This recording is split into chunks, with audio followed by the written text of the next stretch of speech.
The crystal light above the dining hall shimmered like a crown over power. Polished laughter floated among suits and silk dresses, a chorus of wealth pretending to be wisdom. At the center table, a man in a navy suit tapped his tablet, summoning graphs that glowed like trophies. "Find the error," he said, smiling at his audience of investors. $10 million to the one who can." Waiters froze mid-step, their trays trembling like small witnesses. The room held its breath as the man's challenge became entertainment. He looked around, confident no one could outthink him.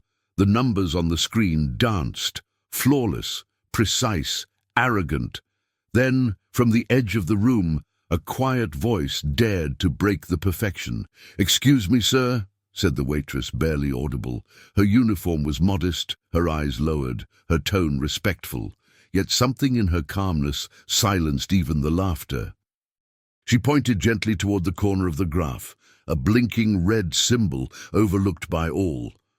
"Your projection line doesn't account for loss over time." For a moment, the room forgot how to breathe.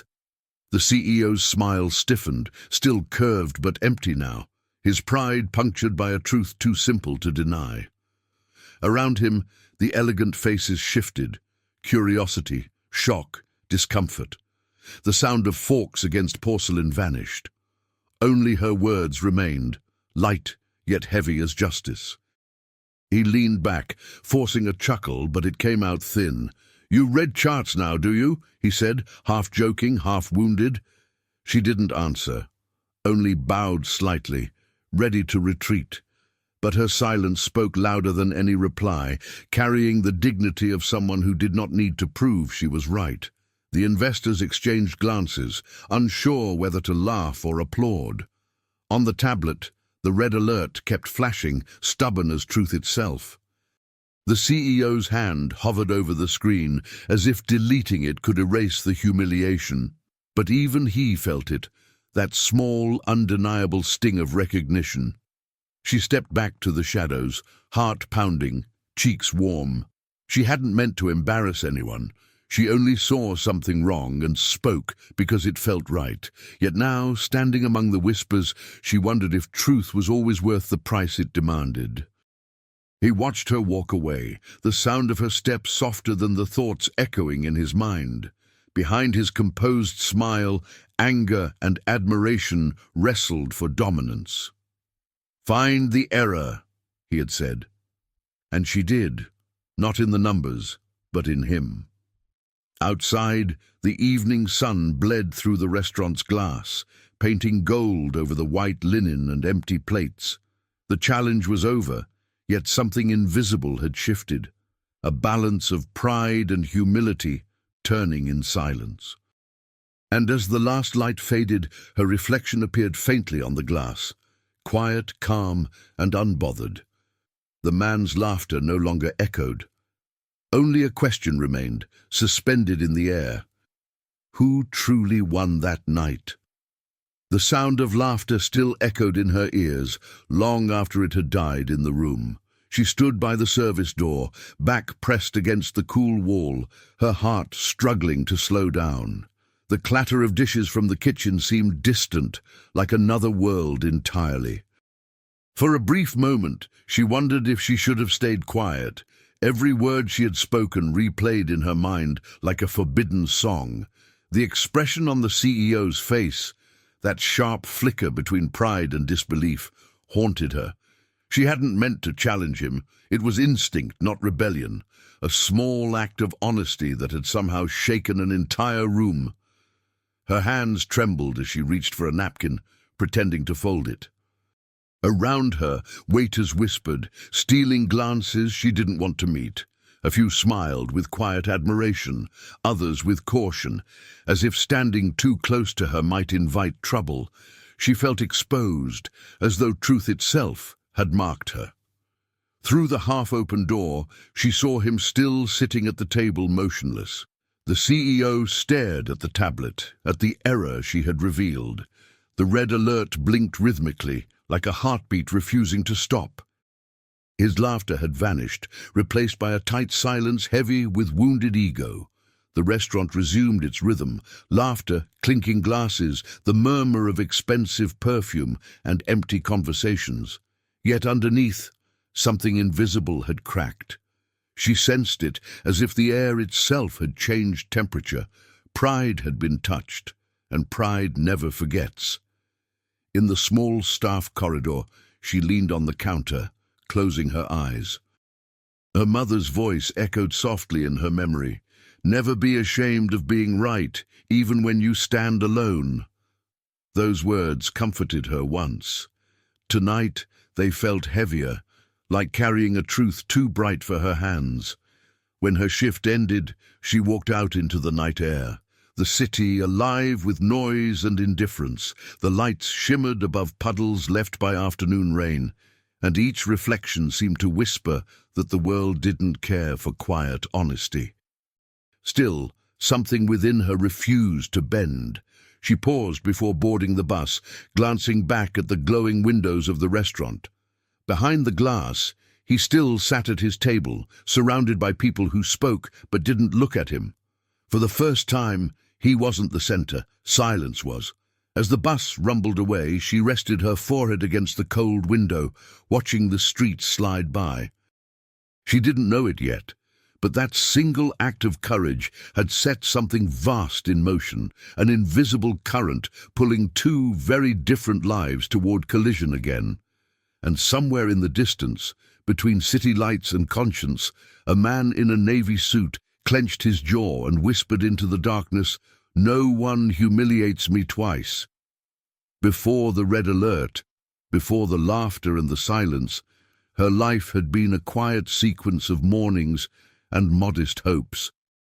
She lived in a tiny apartment above an old bakery, where the smell of bread greeted her before sunrise. The walls were thin, but her dreams were steady. Each day began the same, with a whispered prayer and a cup of instant coffee. Her name was Elena, though few at work bothered to remember it. She liked the way her mother used to say it, slow, with kindness in every syllable.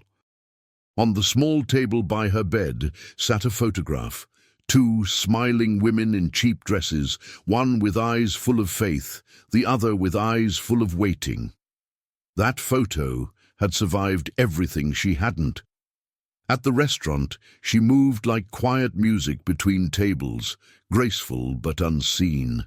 Her hands remembered every order before her mind did. She took pride in the little things, a napkin folded neatly, a tray balanced perfectly. No one noticed, but she found peace in precision. During breaks, she would sit near the service door, where a narrow beam of sunlight fell across the tiles. There, she read from an old notebook filled with handwritten quotes, lines copied from books, sermons, and moments overheard from strangers. Her favorite read, "Be kind even when it costs you comfort." Some nights, when exhaustion blurred the edges of the day, she would imagine what it might feel like to be seen. Really seen. Not for her uniform or her silence, but for the thoughts she carried like delicate glass. She didn't dream of wealth, only of worth. Her mother's letters came every 2 weeks, written in neat, looping handwriting. They spoke of prayers, blooming gardens, and faith that didn't fade with distance. Elena would read them aloud sometimes, as if her mother could hear her voice through the paper. It made the loneliness gentler, if only for a moment. There was one dream she never shared.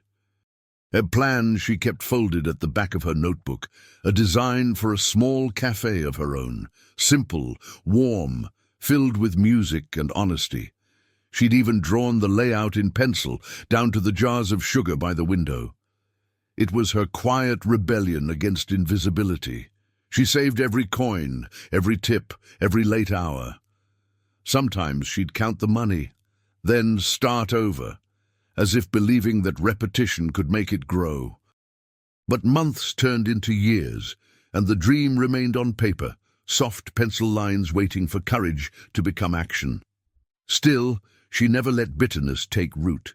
She had seen what it did to others, how pride could turn kind faces hard. So she smiled even when ignored, bowed even when unseen, believing that kindness, though invisible, always left a trace. And then, one night, when the restaurant glowed with the laughter of the rich, that trace of kindness led her to speak, to point at a red light on a stranger's tablet. It was the night everything changed, though she had no way of knowing that destiny had just begun to whisper her name. Days passed after the incident, yet whispers lingered like perfume in the air. The restaurant had returned to its ritual of laughter and luxury, but not for him. The CEO, Mr. Hargrove, came back sooner than anyone expected. He walked in with that same commanding calm, though something behind his eyes had changed. Elena saw him the moment he entered. Her breath caught, but her hands didn't falter. She continued serving as if he were any other guest, though she could feel the weight of his gaze following her through the room. He had returned not for dinner, but for something he couldn't quite name. He called her over politely, his tone courteous, his smile rehearsed. "You're the one who found the mistake, aren't you?" he asked, as if confirming a rumor about an inconvenient truth. She nodded, cautious yet composed. "It wasn't a mistake," she said softly. "It was just something overlooked." Her words were humble, but they unsettled him more than defiance would have. There was no pride in her tone, only quiet clarity. For a man used to dominance, that gentleness was disarming. He tried to reclaim control. "You know," he said, swirling his glass, "people spend years studying what you corrected by accident." "I didn't mean to correct," she replied, placing the napkin beside him. "Sometimes things make sense when you've seen them break." The simplicity of her statement lingered like smoke, delicate yet impossible to ignore. For the first time, he didn't have a reply ready. He watched her move away, her steps steady, her focus unwavering. She didn't look back. Her restraint frustrated him. She wasn't impressed nor intimidated. She existed outside the world he controlled, and that somehow made him feel smaller. Later that evening, he remained alone after the tables were cleared. Eleanor passed by to collect a forgotten glass, and he spoke again, his voice quieter this time. "What's your name?" he asked. She hesitated, unsure if it mattered. "Eleanor," she said finally. He repeated it softly, as if testing the sound. That simple exchange hung between them. Power meeting humility, pride brushing against grace. He realized he'd come looking for weakness, but found composure instead. And she, though respectful, sensed that curiosity could be dangerous in his hands. When he left, he offered a tip so large it could have paid her rent. She refused with a gentle smile. "I only serve coffee, sir," she said. "Not egos." His laughter returned, but this time it carried no mockery, only disbelief. As the door closed behind him, Elena stood still for a moment, heart steady, mind calm. She didn't know whether she'd made an ally or awakened an enemy, but somewhere deep down, she felt it. The story between them had only just begun. The following week, the air in the restaurant felt heavier. Conversations stopped when Elena walked by. Smiles vanished the moment she turned her back. Whispers replaced greetings, and what had once been admiration now twisted into envy. In the elegant world of polished manners, cruelty came dressed as civility. She didn't understand at first. Orders were reassigned, schedules rearranged, and the manager began avoiding her eyes.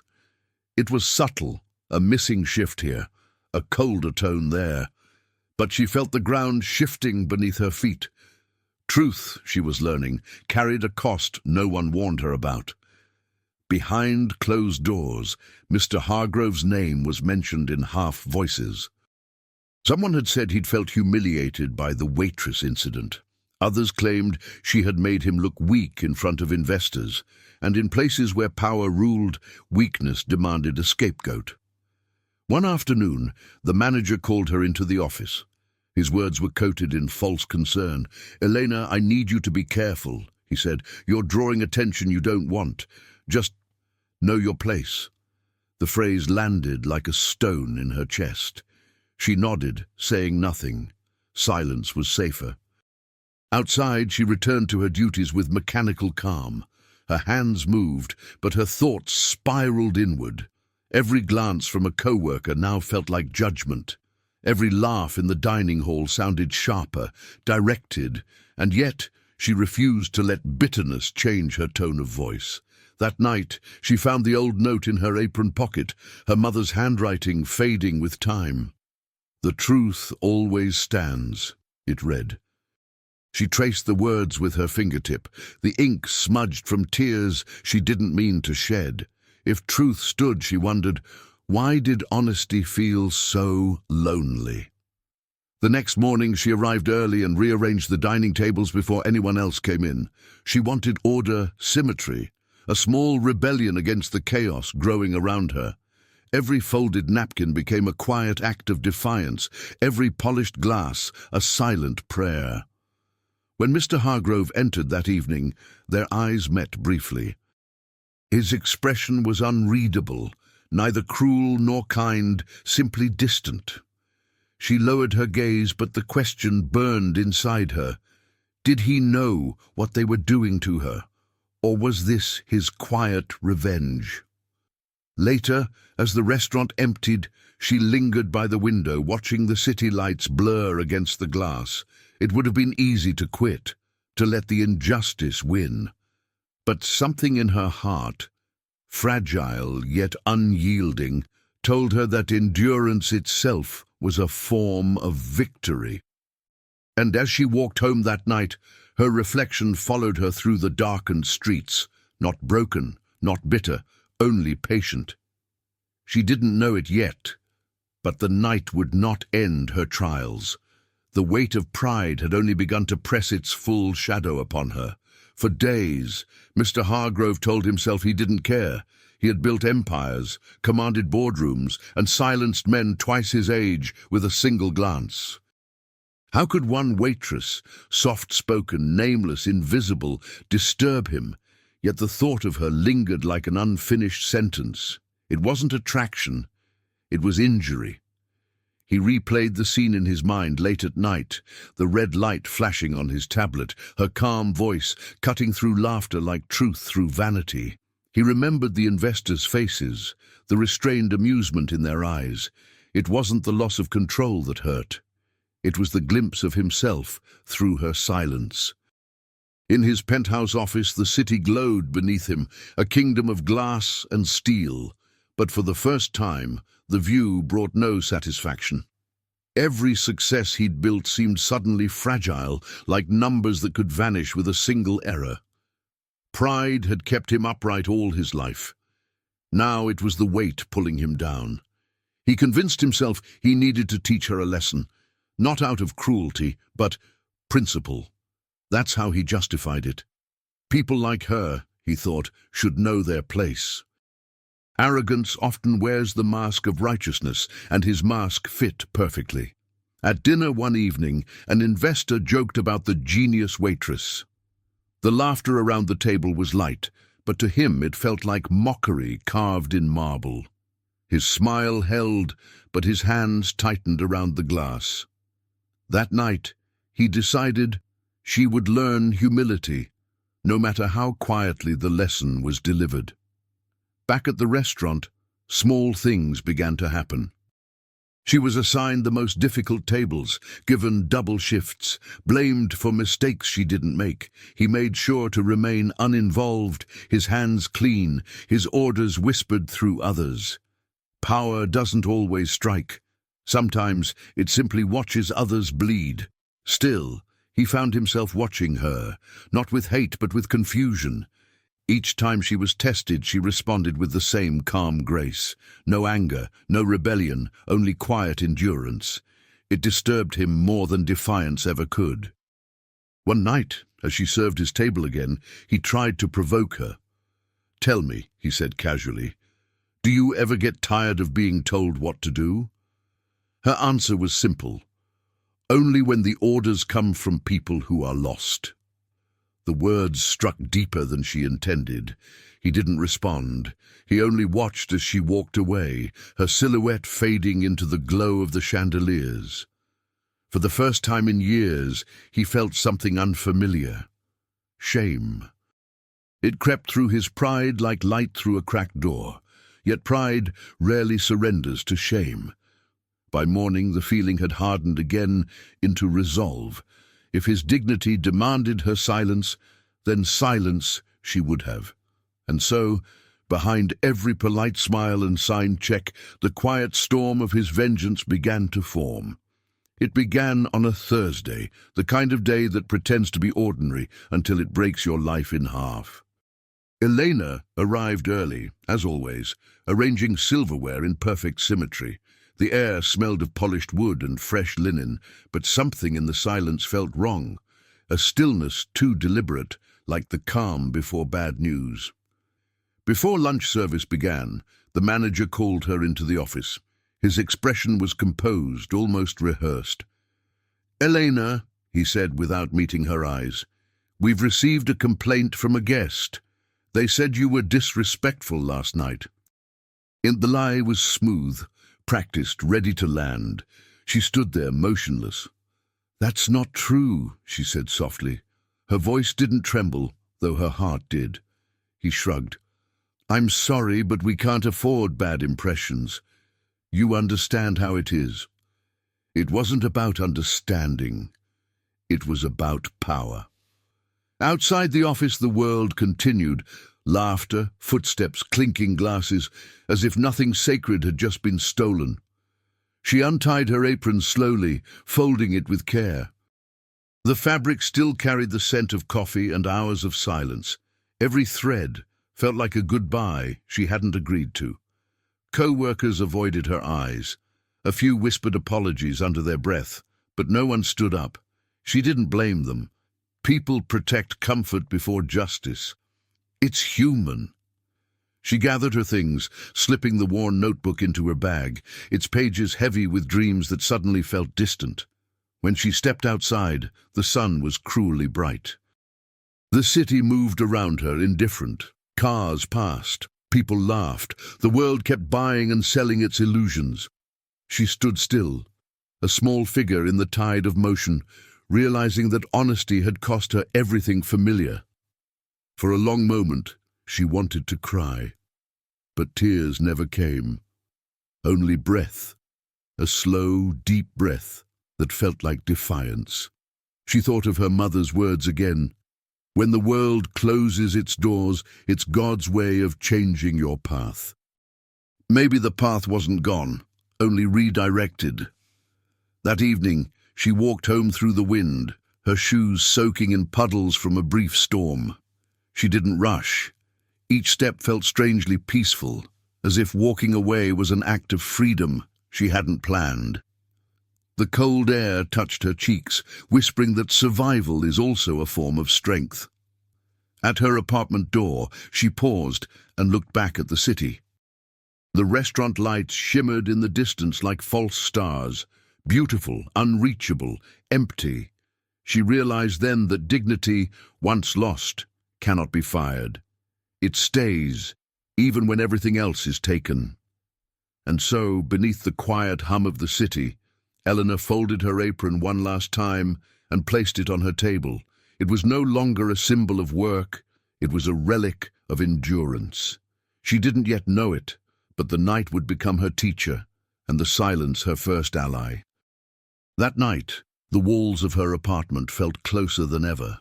The air was still, heavy with the scent of rain and silence. Elena sat by the window, watching the city's reflection ripple across the wet streets below. Every drop against the glass sounded like a heartbeat. She wasn't sure she wanted to feel. She replayed everything, every word, every glance, every cruel whisper that had followed her since the night of the challenge. There had been no justice, only consequence. Truth had been her crime, and humility her sentence. The question that now haunted her was simple. Was it worth it? She rose slowly, her knees weak from exhaustion, and lit the small candle on her bedside table. Its flame flickered, trembling like her thoughts. She whispered a prayer, though her faith felt thin tonight. "If I did right," she murmured, "why does it hurt so much?" On the wall, the shadow of the candle danced, fragile, almost human. In that soft movement she saw herself, bending, not breaking. Her eyes filled, but the tears fell quietly, not from despair, but from the ache of having tried to do good in a world that rewarded the opposite. Her notebook lay open beside her. The pages were filled with words that used to bring comfort, but tonight they only stared back like old friends who didn't have answers. She touched one line gently. "Even the smallest light still defeats the dark." For the first time, she doubted it. The phone on the table remained silent. No messages, no calls, just the steady hum of absence. Yet beneath that emptiness there was something pure, almost cleansing. Losing everything had stripped her life bare, but in that nakedness she sensed a strange kind of freedom. Outside, thunder rolled softly in the distance. She leaned against the window pane, feeling its chill seep into her skin. "I'm still here," she whispered, not to anyone, not even to God, just to the quiet. And in saying it, she realized she still believed in something, even if she didn't know what. Hours passed. The candle burned low, and the shadows stretched long across the room. Somewhere between exhaustion and surrender, she smiled faintly. Perhaps the world hadn't punished her. Perhaps it had tested her, asking if her dignity was real or just borrowed comfort. As she drifted toward sleep, her last thought was not of the restaurant or of him, but of her mother's voice. "When you can't see the sun, be the light yourself." Those words wrapped around her like a blanket, and for the first time since her fall, she breathed without pain, and as dawn approached, the candle finally died. But her faith did not. It glowed, quietly, in the place where despair had lived. Something had changed. The darkness had met its match, and its name was still Eleanor. The morning light crept through the curtains, soft and golden, touching everything it could reach. For the first time in days, Elena didn't hide from it. She sat quietly with her coffee, the steam curling like prayers that had found no words. Something inside her had settled overnight, not healed, but steadied. When she stepped outside, the world felt lighter. The rain had washed the streets clean, and even the air smelled new. She walked without destination, letting her feet decide what her heart couldn't. The city was still indifferent, but she was learning that peace doesn't need witnesses. At the corner of a quiet street, she heard a voice call her name. It was Mr. Dawson, a regular customer from the restaurant, an older man who always tipped with a smile and left handwritten thank-you notes. "Eleanor," he said, surprised and concerned. "They told me you left." She hesitated, unsure what to say. "I didn't leave," she replied softly. "I was asked to." His expression hardened, not in anger at her, but at the injustice she carried like a shadow. "You were the only one there who looked people in the eye," he said. "The world needs that. Come see my cafe tomorrow morning." The next day, she arrived at a small corner cafe that smelled of roasted beans and kindness. The sign above the door read, "Hearth and Brew." Inside, everything was simple. Wooden chairs, soft music, sunlight spilling across the floor. It felt nothing like luxury, yet everything like home.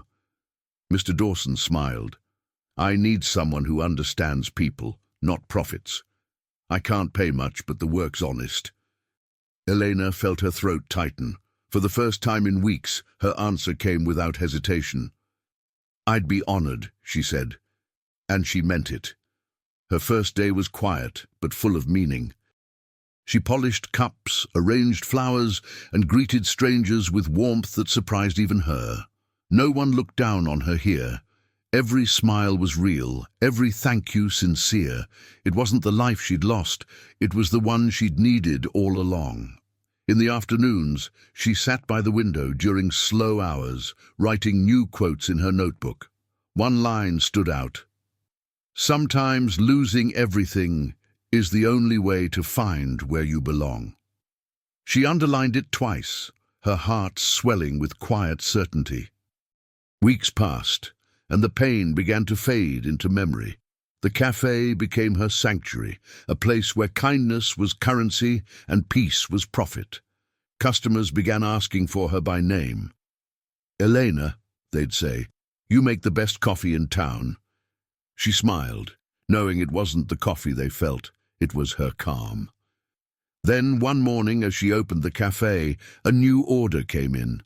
Large, prestigious, from a corporate client hosting a major event. She didn't notice the company name at first. But when she looked closer, her heart skipped. It was Hargrove Enterprises. And as she stood there in the doorway, sunlight brushing her face, Elena smiled, not from fear, but from something stronger. Fate had turned full circle. The game was far from over. The morning of the event arrived, wrapped in sunlight and nervous energy. Elena prepared the trays herself, aligning cups and pastries with quiet precision. It was just another catering job, she told herself. But her heartbeat disagreed, steady and heavy, like a clock counting down to something inevitable. When the delivery van stopped in front of the gleaming building, she stepped out and looked up. The mirrored windows stretched toward the clouds, reflecting the sky like a challenge. Above the entrance, the name shimmered in silver, Hargrove Enterprises. For a moment, her breath caught, not from fear, but recognition. Inside, everything smelled of power, polished marble, sharp cologne, and ambition. The staff moved briskly, rehearsed smiles masking stress. Elena set the trays with calm efficiency, her presence quiet but unmistakable. She thought she could blend into the background. She was wrong. From across the hall, Mr. Hargrove saw her. At first, he thought it was a trick of memory, a ghost conjured by regret. But as she moved between tables, graceful and unbothered, he felt his chest tighten. She was real. She had returned not as a servant but as something stronger, proof that dignity endures. Their eyes met briefly. No words, no gestures, just the silent exchange of everything left unsaid. For the first time since that humiliating night, he looked away first. Pride, the armor he wore so easily, cracked at the edges. Something old and unfinished stirred within him. He watched as she served his guests with effortless warmth, never once acknowledging the past. Every smile, every quiet act of grace felt like a mirror reflecting his own emptiness. For years he had measured worth in numbers. She reminded him that worth could not be counted. Later, during a pause between meetings, he approached her table. "You're working here now?" he asked carefully, unsure how to sound unaffected. She looked up, calm and steady. "Yes, a small cafe downtown. We're catering today." Her tone carried no bitterness, only peace. It disarmed him completely.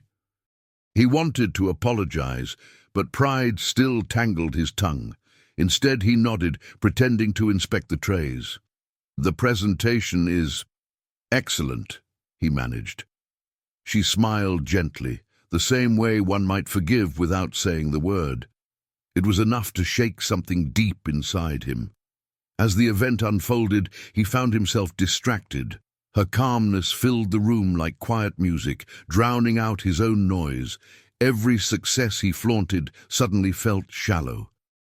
For the first time in years, he wondered what true success even meant, and when she finally left, the hall seemed emptier, not because she had been loud, but because she carried light with her. He stood at the window long after she was gone, the city reflected in the glass. The man who once laughed at flaws now saw one everywhere he looked, and it was his own.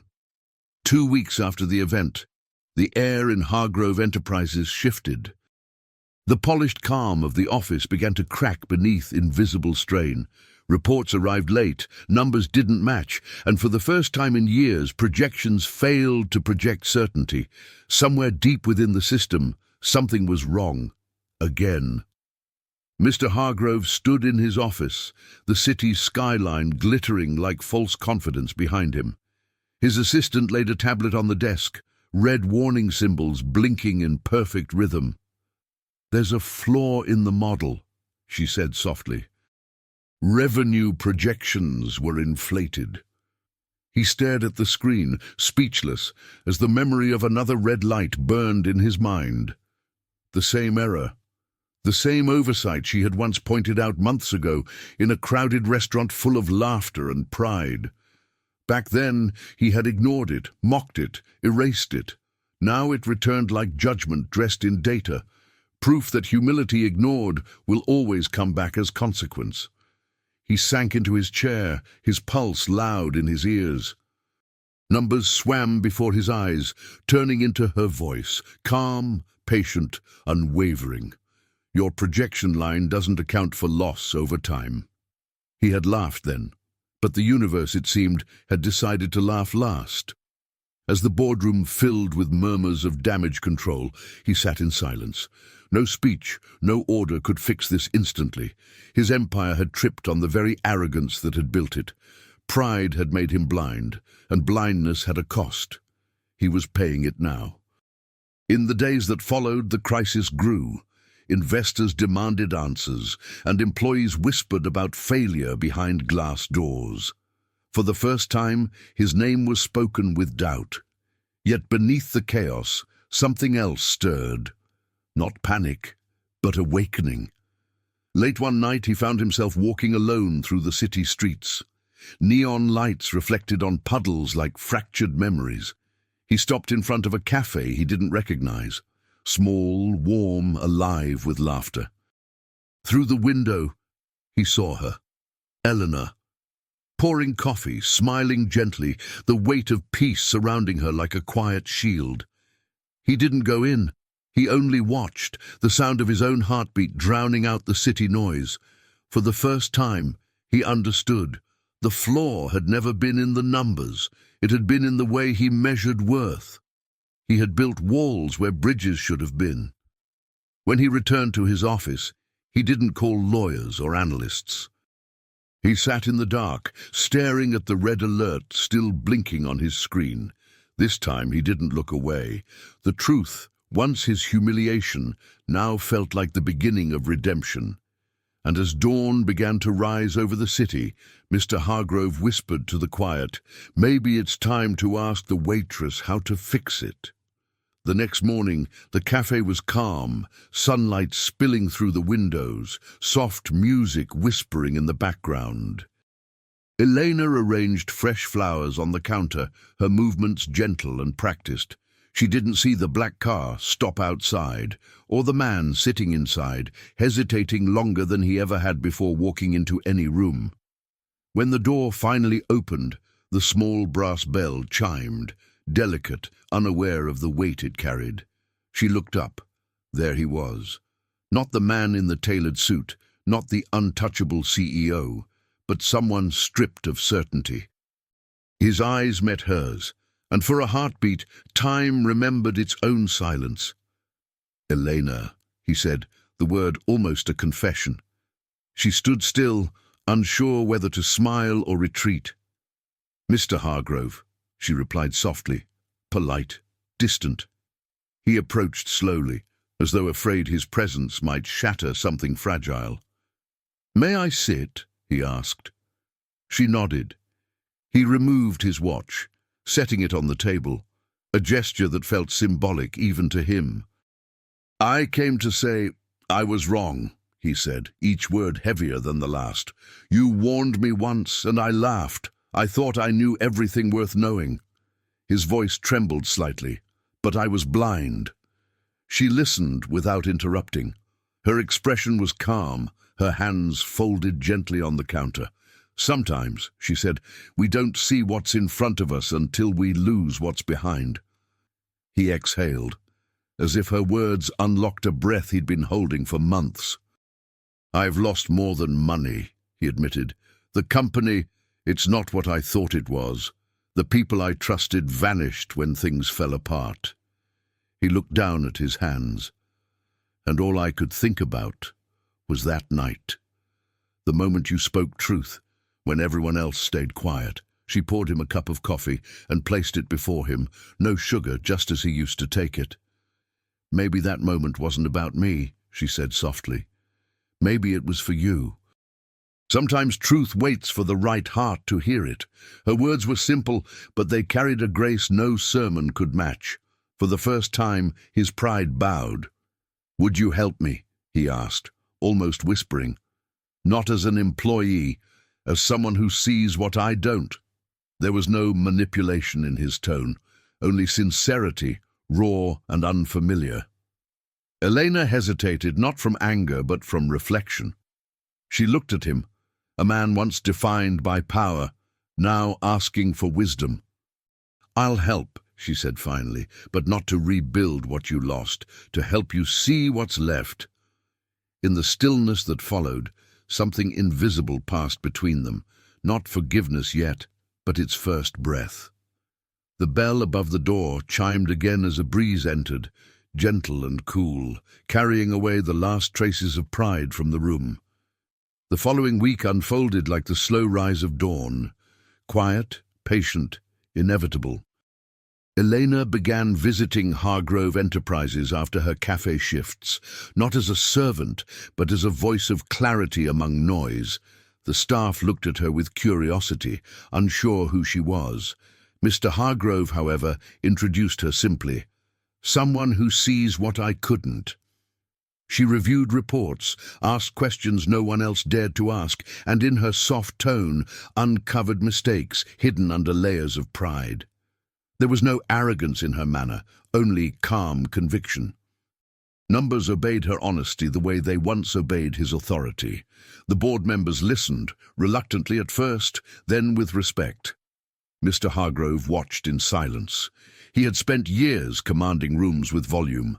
She commanded them with stillness. Every time she spoke, he was reminded of the night that began it all. The restaurant, the laughter, the red alert. How easily he had mistaken quietness for weakness. One afternoon, as they stood over a table filled with documents, he said softly, "You could run this company better than I ever did." She smiled faintly. "Maybe, but I'd rather run a place where people leave happier than they arrive." The words were light, but they struck deep. A week later, a press conference was held, not for scandal, but for renewal. Investors, employees, and media filled the hall where the company's rebirth would be announced. Elena was there, standing quietly at the side, prepared to leave unnoticed once her part was done. But when Mr. Hargrove took the stage, he surprised everyone. His voice, once sharp as glass, now carried warmth. "Months ago," he began, "a stranger showed me the flaw in my vision. I ignored her. I tried to silence what she revealed, and in doing so I nearly lost everything." The room fell still. He gestured toward her. "That stranger was a waitress, one who saw what a room full of experts could not. Today, I want you to see her too, because sometimes the greatest minds wear aprons." The audience turned. Cameras flashed. For the first time, Elena didn't lower her eyes. Applause erupted, hesitant at first, then strong, not the applause of entertainment, but of recognition. She felt her throat tighten as she met his gaze. This wasn't redemption through wealth or power. It was redemption through truth, finally honored. After the event, as the crowd dispersed, he approached her quietly. "You gave me back something I didn't know I'd lost," he said. "My conscience." She smiled gently. "Then take care of it. It's more fragile than profit." That night, as the city lights shimmered outside his office, he stared at the empty hall and whispered to the quiet, "She won." And for the first time in his life, saying those words brought him peace. In the weeks that followed, calm settled over both their lives like a soft blanket after a long storm. The noise of the city still hummed, the world still chased its profits. But for Elena and Mr. Hargrove, the tempo had changed. Everything moved slower now, with intention. The frantic rhythm of ambition had given way to the quiet dignity of peace. He visited her cafe often, not as a customer to be served, but as a friend who finally understood service. Sometimes they spoke for hours, other times not at all. Silence between them was no longer heavy. It had become a kind of prayer, unspoken, sacred, healing. One afternoon he brought her a document, neatly folded in an envelope. "A proposal," he said almost shyly. "Consulting work. You've earned more than gratitude." She smiled, shaking her head gently. "I already have work that fills my soul," she replied, "and it doesn't come with a salary." He laughed quietly, the kind of laugh that comes not from amusement, but from understanding. "You really are impossible," he said. "Only to those who think everything can be bought," she answered softly. The words landed like sunlight through open windows, warm, gentle, and true. After he left, Eleanor stood at the doorway, watching him cross the street. There was something different about his walk, lighter, almost unburdened. For a man who had spent years measuring value in digits, he now seemed to measure it in decency. Pride had finally made room for peace. At the cafe, she brewed a fresh pot of coffee and sat by the window watching the world go by. The same city that had once ignored her now felt like an ally. She realized that she didn't need recognition anymore. She had found something richer than applause, quiet certainty. Across town, in his office, Hargrove stood before the window looking at the skyline not as a monument to his power, but as a field of second chances. For the first time, he sent his assistant home early, turned off the lights, and let the city breathe without him trying to control it. Days turned into weeks, and the bond between them became something steady. Not romance, not obligation, but respect carved by time. They had both learned the same lesson in opposite ways, that real strength is not in winning, but in understanding.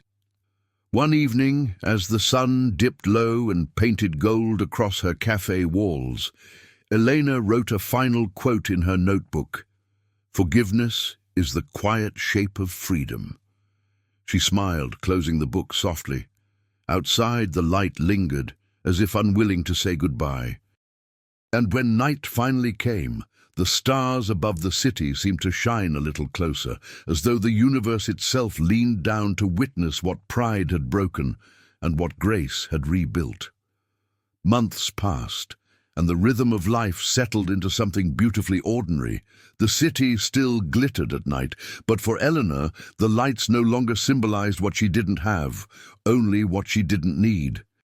Her cafe thrived quietly, filled with laughter, warmth, and the scent of freshly baked bread. Peace had finally chosen a home, and it chose hers. One rainy morning, a familiar black car stopped outside the cafe. The bell chimed softly as Mr. Hargrove entered, holding a small package. His suit was simpler now, his smile real. "For your mother's foundation," he said, setting the envelope on the counter. "A small thank you for teaching me the cost of arrogance." Elena opened it and saw the donation receipt. Her eyes glistened, not for the money, but for what it meant: acknowledgement without guilt, generosity without debt. "She would have liked you," she said softly, "only because you finally started listening." He laughed, and she joined him. They sat together by the window, two lives once divided by pride, now linked by understanding. They didn't talk about the past anymore. Some stories, once healed, don't need retelling. Instead, they watched the rain trace slow lines down the glass, like time forgiving itself. When he left, she stood at the door, watching him fade into the drizzle.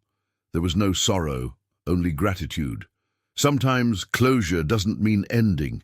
It means beginning again, but with gentler eyes. And she knew deep down that both of them had begun anew.